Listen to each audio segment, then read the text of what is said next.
You go to visit him a lot over the next few days. He's getting stronger every day, but is still laid up in bed. His moons, his mood remains low, depressed, and constrained by slow recovery and distaste for his rescuers. Let's just play nice for now, just don't make any sudden movements, not like we can. Hey, tell me a nice story. One with a happy ending. Take my mind off this shit. Just distract me. How about jokes instead? Yeah? I don't care what you do. And with that, the endless days of recovery continue.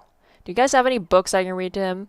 A couple of days later, the commander of the base calls you to his office. Oh no, he's gonna question us. You don't even have the chance to knock on the door before he swings it open and calls you in. Ah, Miss Lana, your name is Alpha, really? A man who only goes by the name and title of Alpha. He is tall, broad, grizzled man who seems to effortlessly command the respect of all his men. Through fear, possibly? Or not, or similar objectives. Although physically intimidating, he was quick to give you shelter and food when you needed it, and has never been less than a gentleman. He stretches out a gloved hand to shake yours in greeting. I trust my men have been treating you well? I suppose. They've been keeping their distance. They're not exactly friendly, are they?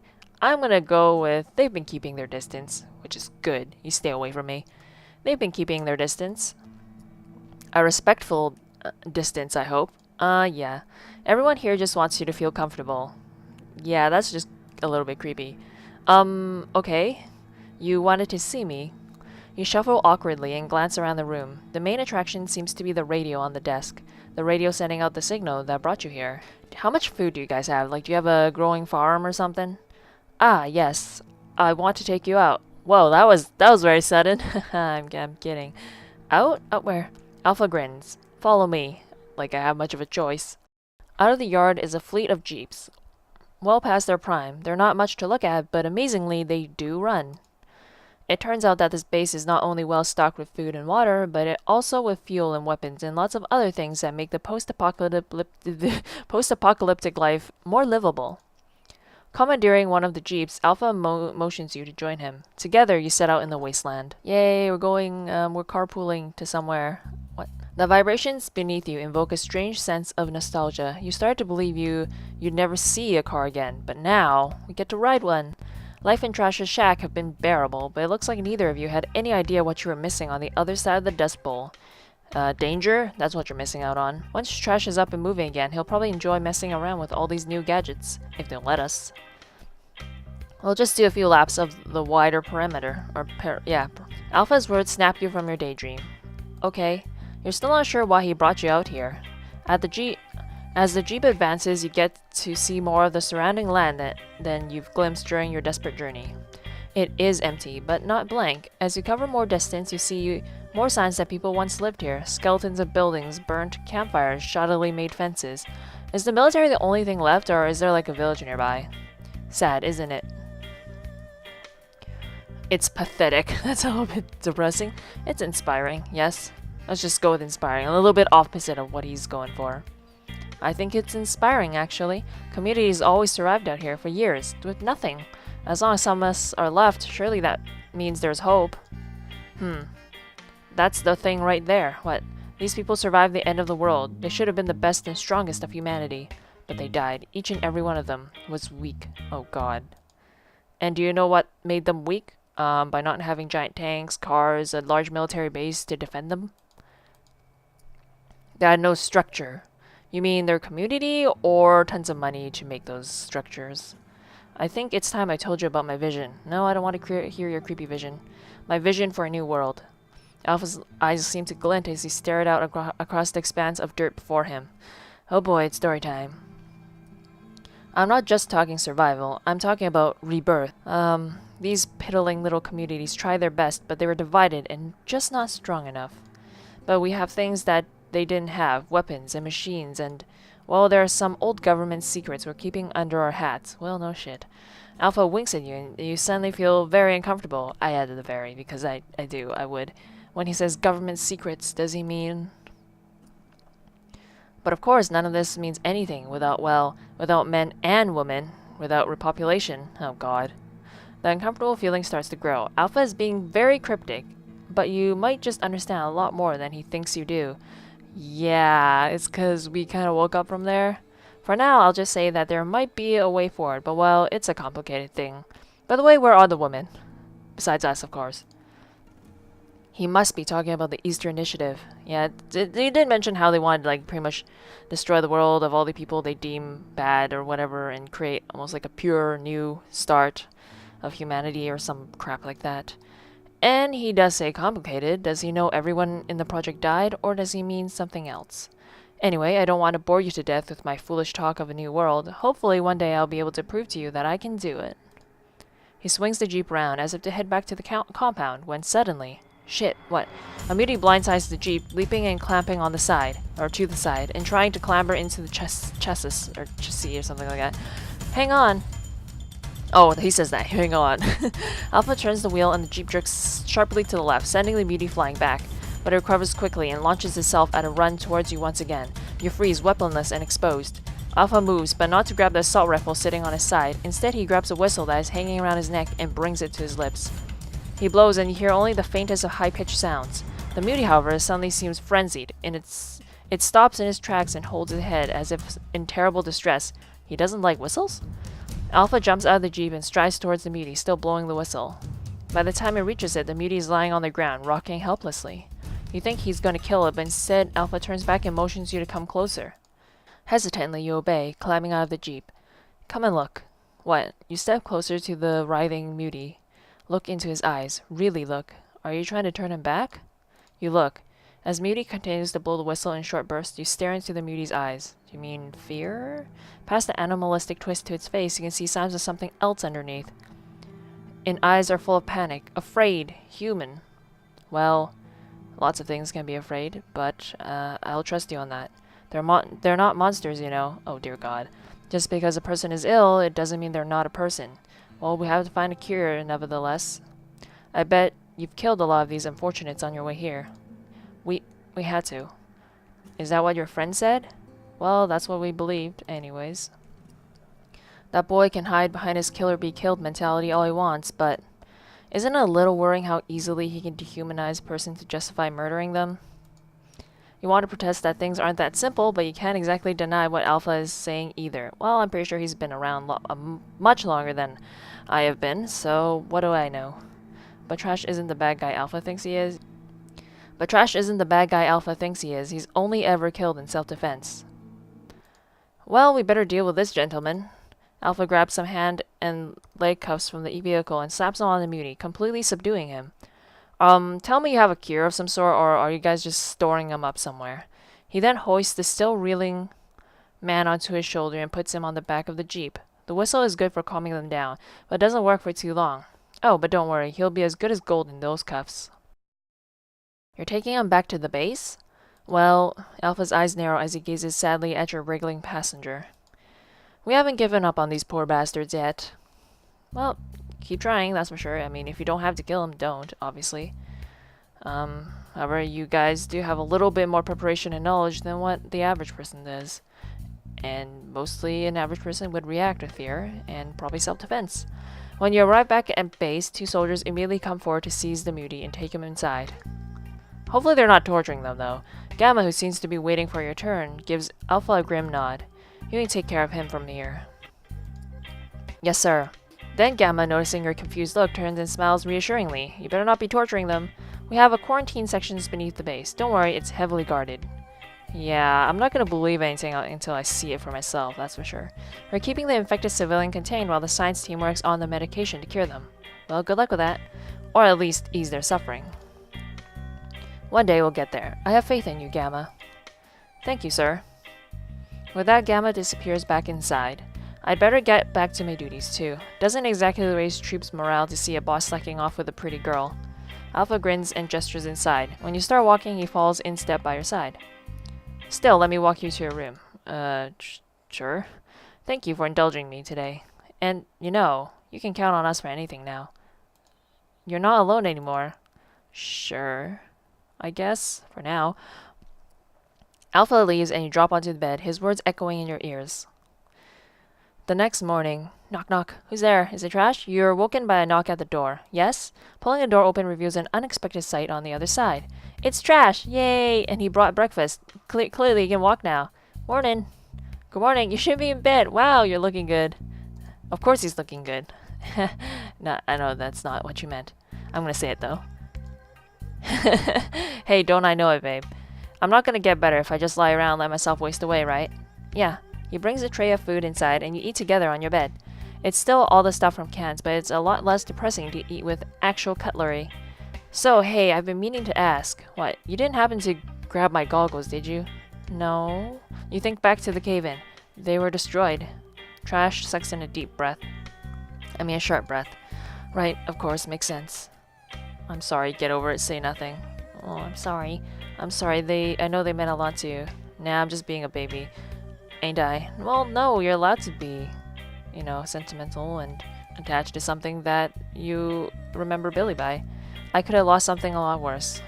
So, suddenly he looks a lot more serious. What about my gun? I'm gonna guess they took it. Lost in the cave-in along with everything else we had. Oh, well, even if it didn't, I'm gonna guess they're gonna take it anyways. And you haven't told them anything? He means about the project? I haven't said a thing. You know, if they had a little bit more technology, or if they do have that technology, I bet they already installed like a thing that overhears us. What do they call it? Like a bug of some sort? Good, that's smart. What's up? Trash tenses immediately. Come in. Gamma sticks his head into the room. Hey, Gamma.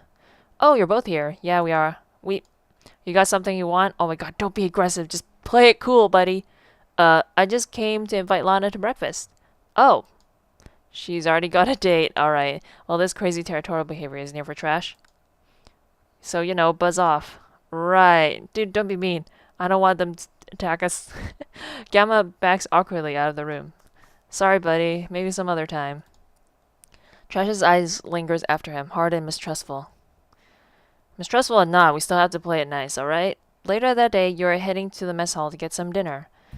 Many of the soldiers are already there, looking a lot more relaxed as they enjoy their meals. A few of them call out friendly gestures, friendly greetings as you pass. That's nice of you. Evening, Lana. Evening. You are grabbing a tray of food when you spot Trash sitting by himself on a table at the back. Trash, please. The last you've seen him, he was heading off to snoop around the base. Sitting down in the chair next to him, you say, Mind if I join you? What's the deal with the lone wolf thing? You should try to get along with these guys. God, I mean, I really shouldn't be trying to tell you what to do, but I'm just gonna start off with, mind if I join you first, you know? As long as you're alone. These weirdos put me on edge. Well, to them, you're probably a weirdo. Well, they all go by code names. Isn't that pretty fucking weird? That's not a normal army thing, is it? Well, your name is Trash. Well, look, all I'm saying is, he slips a hand into his pocket and pulls out a knife just far enough to see the glint of the blade. Alright, you can keep that under your pillow if you want, I guess. Just don't stab your own head with it. Suddenly, Alpha's voice can be heard booming over everyone else's. You startle guiltily, but he's only laughing with some of his subordinates. But as if sensing your gaze, he turns to your table. Miss Lana, what are you two doing over there, all by yourselves? Come be sociable. Oh my gosh. Trash deliberately looks away. Things suddenly feel very awkward. If you two continue to sit here, it'll be like you're making a point of separating yourselves from the others. It could make things around here very difficult. Oh my god. Oh, why is this happening? You know what? We'll not think of, you know, what's going to happen in the future. We're just going to focus on what we should do right now. Obviously, the logical thing is try to make friends with them. However, friends or not, they've probably got some plans for us. Well, I guess we should, uneasy, you nonetheless decide to stay where you are. Trash pokes sullenly at his food. Mind if I join you? Both of your heads shoot up. Alpha! He takes a seat without waiting for an answer and shamelessly steals a piece of jerky from Trash's plate. You can't help but notice that Alpha is still wearing his gloves, even when he shovels food into his mouth. Yeah, probably germs, bacteria, I don't know. You two must be having a great conversation over here. You're in your own little world. Not really. Dude, please don't make fun of him. Oh, he's so shy. Alpha grins and nudges you conspiratorially. I didn't know he was so shy. Damn it. Oh god, I knew this was gonna happen. Trash's fist slams down on the table. Yep, he's definitely not happy with this. Jumping to his feet, he kicks his chair away and storms out of the mess hall. You watch him go, confused and torn. Yeah. One night you just can't sleep. No matter how long you toss and turn, you can't stop thinking about Trash's worrying attitude. Eventually, after hours of this, you give in and get up. Have they also been sticking random needles into you? I don't know. Time for a distraction. To your surprise, the lights in the mess hall are on. Hello? Ah, Lana. Hello, Gamma. Gamma sat at the table by the door with a mug in his hand. I almost read that as a mug on his head. That would be a lot more funny. Looks like I'm busted. You're getting some extra dessert, aren't you? You realize that the liquid inside the mug looks nothing like any of the available supplies here, yet somehow it's very familiar. It's the alcohol. Cocoa? No, never mind. It's cocoa, even better. I have a secret stash. Do you want some? Yes, please. Somehow, freaking accepting chocolate milk is somehow like stress-inducing in this game. Yes, please. You can hardly believe it. Real cocoa. You take a seat, and before you know it, you and Gamma have been talking for what might be hours. Just small talk, but it seems to make him happy. I have to admit, it's nice to have someone to talk to. You don't talk to people around here? The others are fine, but sometimes you're lucky to get more of them than a couple of grunts. You seem a little different to the others. Well, I'm a scientist, so I suppose I am different. Once there was a whole team of us eggheads, but now, well, it's just me. Why? Gamma looks down at his mug. This is a harsh place to live. He hesitates, like he wants to say something, but isn't sure if it's a good idea. Finally coming to a decision, he leans in slightly and lowers his voice, even though you're completely alone. I think a lot of them probably blame me. Oh no. The soldiers? For what? For not being more useful, for surviving when the better scientists die. Well, you survived, so why are you somehow worse? Do you know every senior member of the staff died and access to their records went with them? Oh, thank God. I was just a junior at the time, little more than the guy who fetched coffee, and now the entire weight of the military's projects rests on my shoulders. Oh, Gamma. If you didn't know better, you'd think Gamma had been drinking, but no. It isn't alcohol that's loosened his tongue. It's loneliness, plain and simple. Sorry, buddy. I would give you a hug if it was less awkward. Do you know what I mean when I say the word stasis? Uh-oh. Gamma pauses, grip tightening on his mug. We had a lab just under the base. An entire vault of the best and brightest scientists in the world, sleeping through the apocalypse. When the current generation, meaning mine, started getting old, we were to awaken everyone in the lab so they could continue to work towards rebuilding the world. When my colleagues died before their time, I was left with nothing. I didn't have any of the necessary information to wake the people in stasis safely. I couldn't monitor them. I didn't even have the access codes to get inside. When the soldiers got antsy and blasted their way in with dynamite, it was already too late. Everyone down there died while they were still plugged in. At least it was a peaceful death for them. You think back to the lab where you came from, skeletons dying or lying in their beds. Skeletons dying in their bed, that's not how it works. So did the explosion make them die when the soldiers blew it up, or did just waking them up late didn't work?